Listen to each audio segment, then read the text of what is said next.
you today? Wow, every time I get here, it seems like it gets more beautiful. I love it here. You guys got a great looking city. I already got a place in Alberta, so I'm not too far. But we got a good news, bad news, and good news situation here, ladies and gentlemen. The good news is, after about 1.5 years of struggling through this, when the last time I told you in the winter we would just have to hold on and just say no to that booster shot and these mandates would start to go away, and finally they pushed the mandates on the wrong group. They pushed it on the trucker convoy, and those brave men and women stood up, and we finally achieved what I've been trying to achieve for 1.5 years, a little something called United Non-Compliance.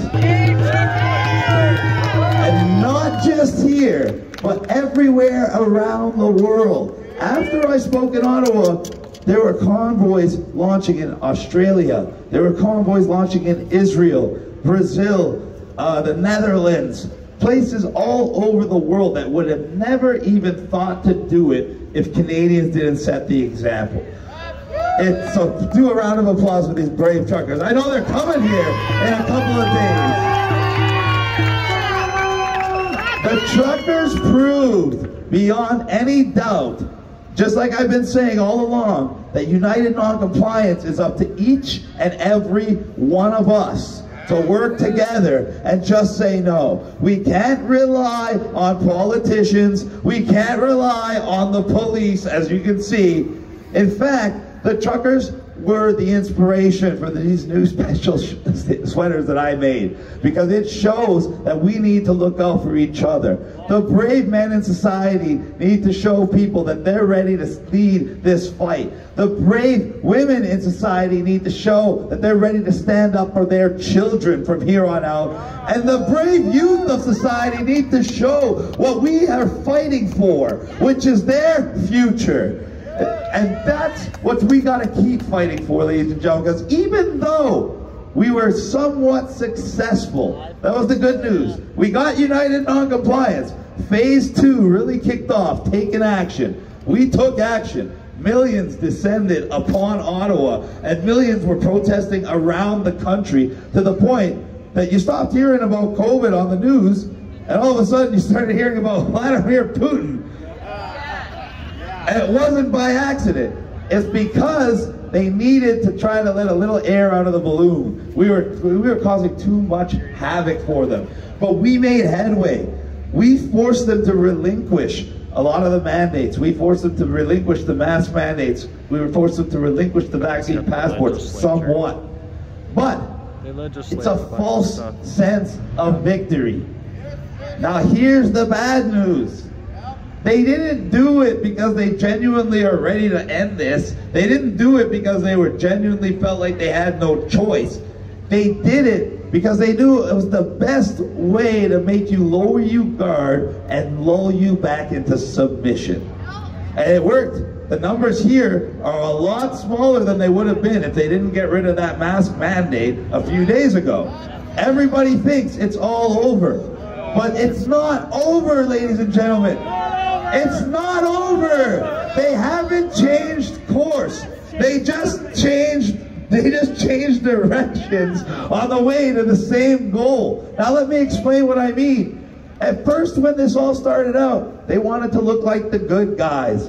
And they had you terrified. And they provided you this wonderful solution called a vaccine, an experimental gene therapy injection that's far more dangerous than they ever could have imagined, or probably they knew, but at least that they told us about.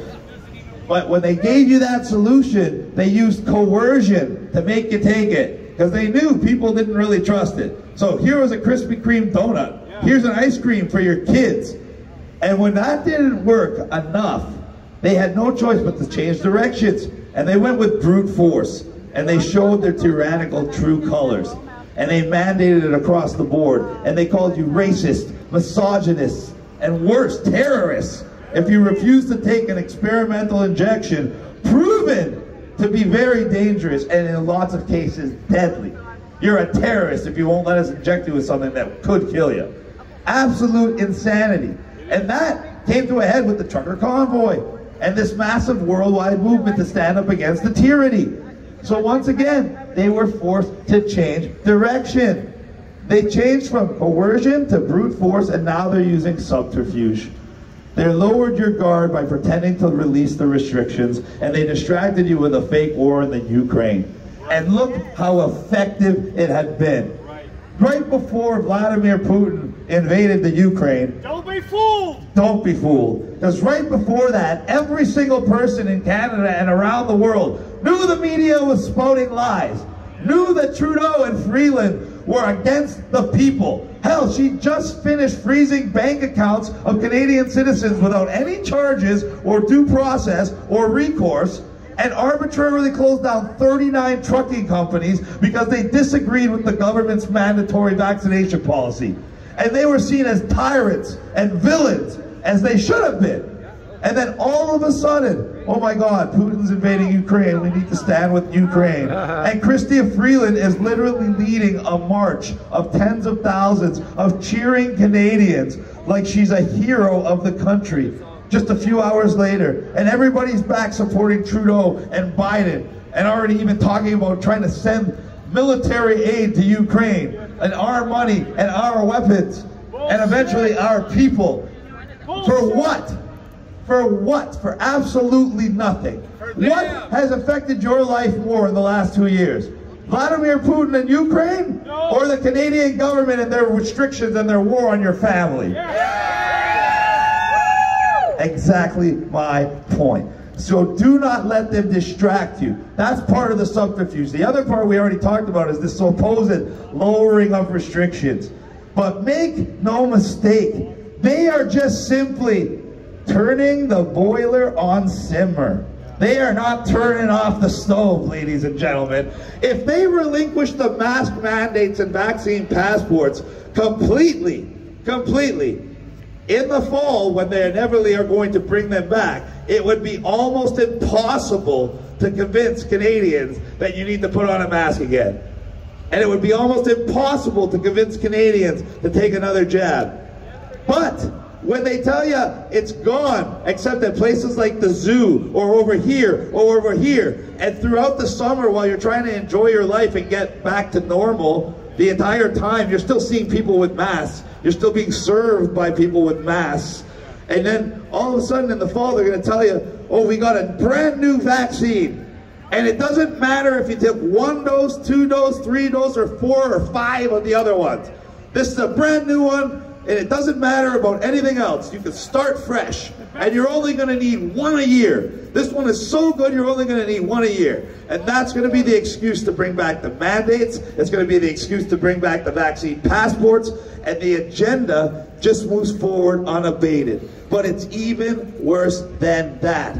Because, well, they make you think they're lowering the restrictions with every intention of bringing them back. Well, they have you distracted looking at Vladimir Putin and Ukraine. Right under your nose, they are passing the most sweeping and country-changing legislation in the history of our great nation. Building back better, great reset. It's called Bill S-233, ladies and gentlemen. We're not going to take it! You ever heard of this one yet?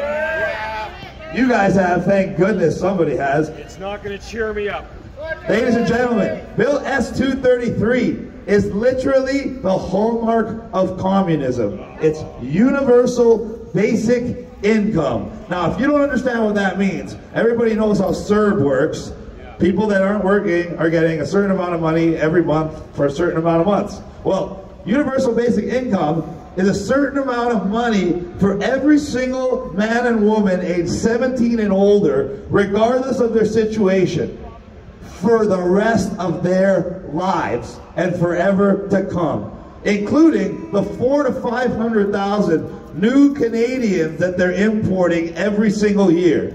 This to be paid for, of course, by you. This is part of their so-called Great Reset. Everything they are doing is to try to take more and more of your money and to try to make you less and less able to fight back. That's why they closed your business. And now they want to pass this law under your nose. And it's even worse than that. There's a stipend in there that says you're only eligible for this if you meet the standard health requirements. Oh, there you and go. guess what the number vaccine. one requirement is going to be, everybody? Social credit Thank you. score. And it's even worse than that when you look at the finer print. It tells you that this is not just going to apply to this universal basic income scheme. Oh no. Oh no. Once we have the digital currency in place that is already being worked on, this is going to apply to your pensions, your Social Security, any type of unemployment or insurance benefits, or even your pay stub if you're a government employee. So you will not be able to even get paid unless you get jabbed. And that's what they're passing right now. This is not a conspiracy theory. This is an actual law in the Senate that turns Canada into China overnight. And it will take more and more of your tax dollars to the point where your income tax is going to be something like 60, 70, 75%. And you're supposed to owe nothing and be happy. Yeah. That is what they have planned. And digital ID is another huge factor. It's already a reality. It is already in play. You cannot stop this one from coming. But what you can do is simply refuse to use it. And if enough people just say no, they cannot make it mandatory. Because just like with the vaccines, this is all about compliance. There's a reason that BC has the worst restrictions in all of Canada. You guys comply the most. I literally walked into a cafe over here. They were so happy and excited to try to scan my QR code that I don't have, that I couldn't believe it. Like I've never seen anybody literally embrace slavery with open arms and a smile, ever in my life. But that's why BC was locked down, and Alberta, you're eating in restaurants and nobody's walking around in masks. Because over there, we blocked the border. Over here, you guys didn't do anything except comply. And the more you comply, the more restrictions. And that's what's going to happen all across the board. Not just with the vaccine. If you comply with the digital ID, and they're trying to get you to do it with the banks. Every single one of you works has probably a bank account, one of the main banks. So simply go to Google, try this out after. If you bank with BMO, for instance, type in BMO digital ID. Boom, it'll bring you up to their advertising page for it. And it just shows you how easy and how convenient life will be if you just sign up to this digital ID. It is trying everything. They're at coercion, just like they were at the vaccine. They're going to be at coercion, then they're going to go tyranny. Because they want you to be forced onto a digital ID. Then people like me can be banned from places like Facebook, Twitter, Telegram, etc. for life. Because when you try to create an account, you're going to have to use your digital ID, which is like a digital fingerprint. You're going to have to use that when you work so they can blacklist you. You're going to have to use that when you can travel. And when they bring the next pandemic out in the fall, we're already at the Deltacron variant, by the way, if you're keeping track. So it didn't go away, ladies and gentlemen. They're just going to keep it going. And who knows what it's going to be called by then. The Babylon 10 variant. But they're going to tell you it's dangerous and you need this jab. And then they're going to bring back the Vax Pass. And once you merge the vaccine passport with the digital identity and a digital currency, you are cooked like dinner. You can't do anything.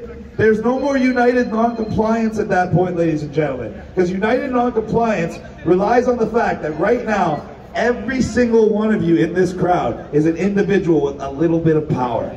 And when we all come together with one voice, we have a lot of power. And that's how we make change. Not through political voting, through the work that we've been doing on the ground, supporting the truckers, supporting each other, supporting events like this, supporting people like me, etc., etc. That's where change comes from. But in their new world, under a vaccine passport, digital identity, digital currency world, you are no longer an individual with a little bit of power. You are now a blip on a screen where they can literally flick a switch, and easier than swatting a fly, you're done. You can't work, you can't travel, nobody can help you, you can't even have any type of transactions. You don't exist anymore at that point.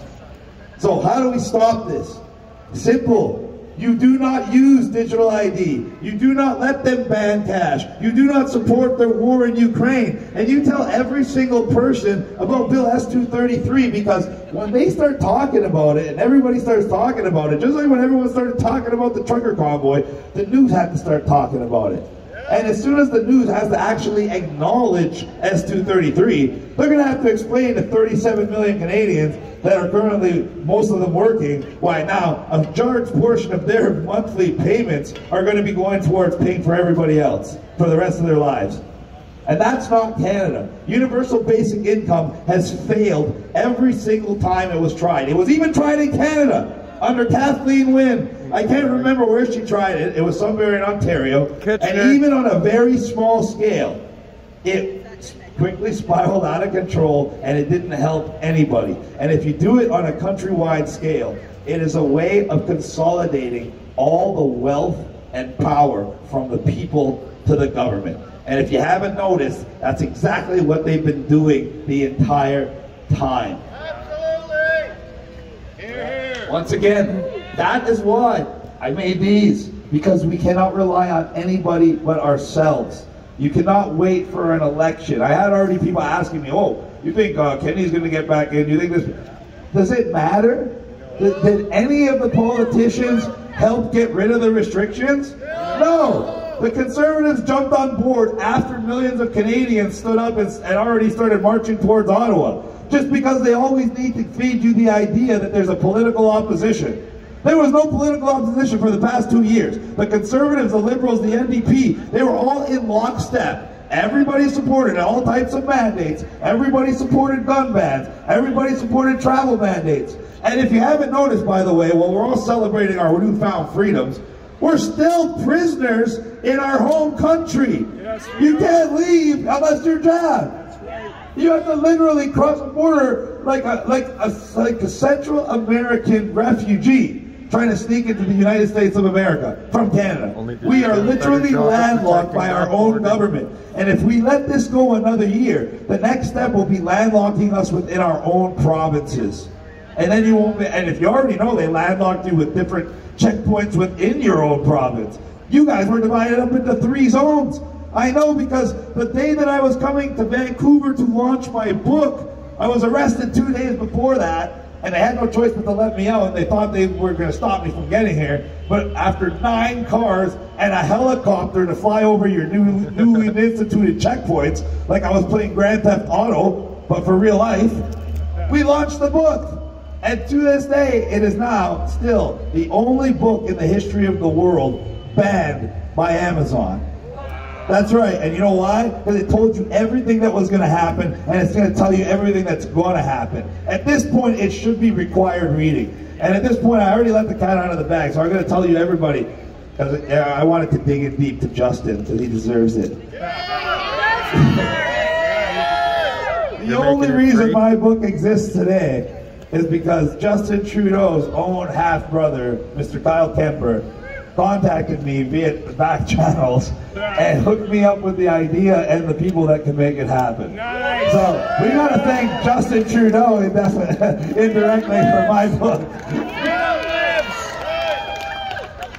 But ladies and gentlemen, so I said it's a good news, bad news situation. The good news was, we came this far. Enough people just said no that they basically had to give up at the booster number 3. In Alberta, they didn't even convince 30% of the people to take it. That means it's done. It's that simple. They did a poll in Ontario on a far leftist radio outlet, and they had, I don't know how many thousands of people in the poll, but they said, will you be willing to get more shots? About 28% of the people said, yes, I'll get more shots, whatever that means. They didn't even say how many more, which is even more scary. But 38% said they're not willing to get any more shots. And that is a huge number, because those are the people we need to reach to stop this. Because the other 20-something percent, or it was almost 30, it was like 29% said, I never took any shots. And let's give a round of applause to those people. But I'm not worried about you people. You're like me. You'll never take a jab, no matter what they try to do to you. We gotta worry about the people that they coerced to take the 2 jabs. And there's only 2 types of people. There are the people that took it willingly, and you know them, because even after the mask mandate was rescinded, they're walking alone outside wearing a mask and keeping like 30 feet away from you. And those people are gonna be really hard to reach, let me tell you, because they're absolutely terrified. So for them, the only thing to try to reach them is love. and compassion. And that's what I've been telling everybody. That's what we try to spread around here. When united non-compliance comes from love and compassion, you end up with the Civilian Protective Service. And everybody's looking out for each other like family. I got that idea when I toured the northern BC and northern Alberta. Because when you go to those northern smaller towns, they treat everyone like family. And what do I mean by that? You never ask your family members to wear a mask or take a jab or sign a QR code to come inside your house. I hope. But they won't. And if you treat everybody who comes into town and everybody else in town like family, like that, they can never make these restrictions work in your town. And if they can't make them work in your town, they can't make them work in the next town, and the next town, and the next town. They might be able to get them in the city because there's a lot of weak and ignorant people in the city. But if you can get the small towns, town after town after town after town, that's where you make change. And that's why I love touring those areas. And the other kind of double jab people are the ones that were coerced, either by, oh, you can't go to school, you can't go to work, you can't travel. Those are the ones you can reach, maybe not with love and compassion, because they're already, it's not really fear that's driving them. They're not afraid genuinely, like the guy still wearing the mask running away from you. Those guys you can reach with love and compassion because they're genuinely afraid. The other people are kind of selfish. They took it for their own personal reasons. Like I had people tell me they took it so they could go play volleyball at the community center. I swear to you, I'm not making that up. So when you have somebody that will do it for that, I figured the best way, and this actually really works now, and it works because there's so much information about the jab now that shows how dangerous it really, really is. So now nobody wants to take it. Nobody wants to take another one. So you know what I tell to all the people that walk around proud with their QR code that took it just so they could go to work or go to travel or go to this place? I tell them, I dare you to go take another one. And reverse psychology works surprisingly well on these people. I like it. And that's all we need to do, because as soon as that compliance drops below around 70% for anything, the vaccine, the mask, the digital identity, they cannot implement it, they cannot mandate it. As long as everything's an option, I'm okay. I'm all about freedom of choice. I don't care if you want to go take 30 vaccines. As long as they tell me I don't have to take one. I don't care if you want to use digital ID and sit on your couch all day and live in the metaverse. I want to live in the real world, so I'm going to be out here doing my thing. As long as we have freedom, that is what we are fighting for. And that is what they are trying to take away. S-233 aren't the only bills that they're putting in. That's the most dangerous one, because it changes our country fundamentally into a communist-style dictatorship. But to try to make sure that we don't have the same tools to fight back, they're trying to pass other laws, and you got to watch out for these. We got to make noise about them. Internet censorship laws. If you think the fact checkers are bad now, if these laws pass, you don't even want to know what it's going to be like. Thankfully, oh, that just reminded me, I'm going to be launching my own social media platform very soon, connected to my website. That's right, a true free speech platform. Because while the government is trying to take away your rights, I tell you to know your rights, protect your rights. Otherwise, they will take your rights. That's what I'm trying to do here. And it's going to be launching soon on realchrissky.com. So everybody take note of that, because that's going to be very important. The other thing they want to do is criminalize protests like this, and even criminalize supporting people like me. And if you think that's far-fetched, well, didn't they just finish freezing people's bank accounts for trying to support a legitimate protest in a trucker convoy? Or is that a conspiracy theory too that just happened? So you know where this is going, ladies and gentlemen, and you know how to stop it. The best way to get rid of Trudeau at this point would be to get a vote of no confidence.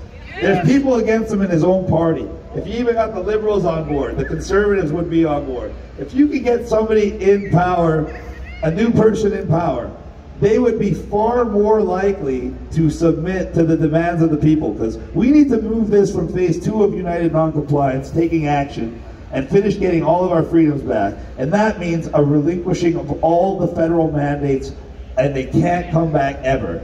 And new legislation to prevent pandemic emergency measures from forcing people to close their businesses, forcing masks on our children, and forcing people to take an experimental bioweapon and call it a vaccine. This is what we need to do to protect ourselves, protect our family, and protect our children's future. Because they're going to try to stall United Non-Compliance right where it is. near the end of phase 2, because they don't want to see phase 3 come. But a lot of them are already feeling it. You're already seeing resignations. You're already seeing charges being laid in other countries. And we got to keep that pressure on. We got to keep it going. Well, they're going to try to lull you into submission with a summer of fun. I encourage you to enjoy the summer with your family, but never stop supporting the movement. The truckers are mobilizing as we speak. They're on their way here. They're on their way to Vancouver. They're on their way to Coop. They're still around Ottawa. We need to support every movement around the country that is genuinely fighting for our freedom. Because when the fall comes, what did Bonnie Henry already tell you guys? Thank you. She literally told you. They call that predictive programming, by the way, and it's a #1 tool for brainwashing. They tell you the exact thing they're going to do to you. Something so horrible you never want it to happen. So they tell you way in advance. It'll never happen. Then, like, right away, someone in power, someone with authority will tell you, oh, well, you know, it's probably going to happen eventually. So they plant it in your head that eventually those are going to come back. So now you're already, in your mind, having like this idea that you better really enjoy summer because you know the restrictions are coming back. Subconsciously, you already know it, every single one of you. Even the ones of you that are awake are affected by predictive programming. So now think about the people that are asleep. They hear this, and it doesn't even occur to them. Then when they hear it in 3 months from now, oh yes, the restrictions are coming back. They've already submitted. They've already given in. And now, when the restrictions do come back, the government has already nullified the vast percentage of the population. That is what predictive programming is all about. And that's why it seems so ludicrous and ridiculous that they can literally come on TV, look you right in the eyes, and tell you, by the way, we looked into our crystal ball, and 9 months from now, our hospitals will be overwhelmed on exactly October 4th, and you're going to be locked down again, and there's going to be all new restrictions. And the people are like, oh, okay, like it makes sense. And like the news doesn't lie about every single thing that they told you, and the government doesn't lie about every single thing they told you. But ladies and gentlemen, the good news is, we already have awakened everybody. Look how many people were involved in the protest and on, over 5 million people. So now we just got to stop them from going back to sleep. And it's a lot easier. Once someone's already awake, it's really hard to put them back to sleep. It's easy to make them not care, and that's what they've done here. But when you can show them things like Bill S-233, which is written in black and white, and they are reading in the Senate as we speak, it's pretty hard for someone to call it a conspiracy theory or pretend like it's not going to affect them right away. People are awake. People are far more open to the information. So that's why we have to do events like this. That's why we have to talk to people like this. That's why we have to walk around wearing stuff like this. So we get people talking. Because when we get people talking about the bad stuff they're trying to do to us, people will stand up. People will just say no. We will keep United Non-Compliance alive, and we will finally move to phase 3, holding these people accountable and setting our country free. Thank you, everybody. I love you. God bless you. I'm not going anywhere. We're going to be over here, so if you want to meet me, I'm just going to be right by the white tent. Thank you.